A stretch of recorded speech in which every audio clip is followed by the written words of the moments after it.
Talking wedding flowers, that's why we have that music playing. Nichole from Petal Pusher is here, and we know that you like to work with feathers and succulents, and you have some great pictures on your blog. I was checking it out yesterday. But we're going to talk about some new trends right now too. And romance is back? It's starting to come back, yeah. A little bit of a kind of Victorian romantic. It's got a little vintage feel to it, which makes it a little more updated, which sounds ironic, vintage updated, but it's a little fresher. I like it. We're going to go with it. Vintage updated. Can we start with this? Because that is just a great idea for a keepsake. A beautiful little corsage for mom. We get so many moms who come in and say, I don't want something big. I don't want it to be heavy. So what we're starting to see now is incorporating more of a jewelry focus. It's got that beautiful little vintage pin worked into it. It can be something that's been in the family for a while that mom wants to wear on a very special occasion. It can be a gift presented to mom from the bride as a surprise and incorporated into her corsage for this very special day, and then something she always has. Yeah. And speaking of that, in the bouquet, what am I seeing in there? That's another vintage pin in there as well. We get a lot of brides that want to incorporate something that's been in their family. And it can be a pin, it can be a pair of earrings, a ring, I mean really anything we can work with. Or a hanky.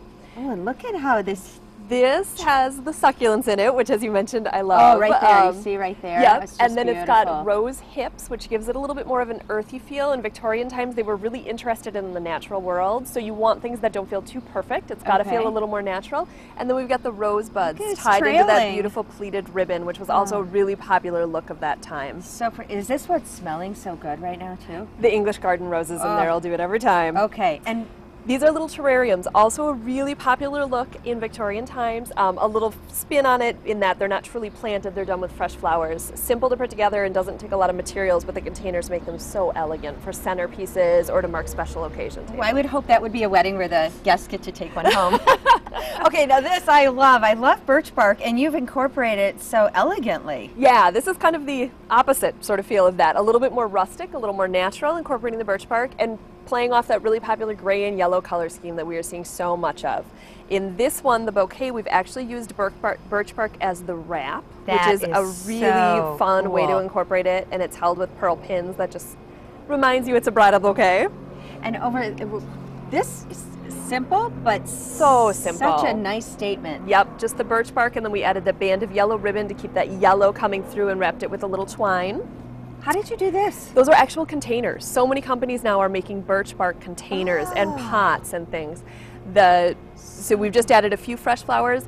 I think the fun of that look is to make them all different. You don't want every table to be cookie cutter the same. You want it to feel natural and everything a little varied, so you can use a lot of materials you might find in the yard and that sort of thing and have some fun with them. I love that idea. The little boutonniere is right there in front, and it even has a little birch bark on there. Yeah, well, we couldn't leave anything birchless once we got started with this, so it's everywhere. And then we have birds and butterflies to finish it out. Let's talk about this piece right here. That's in another birch pot. That's just a house plant using that yellow tone that we've been using and the little bird sitting in there bringing in the yellow.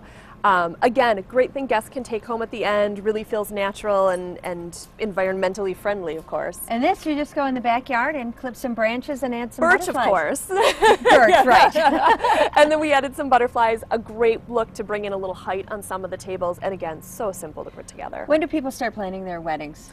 Usually a year in advance? Yes, that's usually when they start talking with us, but it's not uncommon for reception halls and ceremony locations to book out well beyond that. All right, or if you have some last-minute needs for a party, you know who to call. Nichole Campbell from Petal Pusher. She has a blog too on their website. Go to fox11online.com, click on Good Day Wisconsin. We added the links right there for you, and this is just beautiful. Thanks, Nichole. Thank you.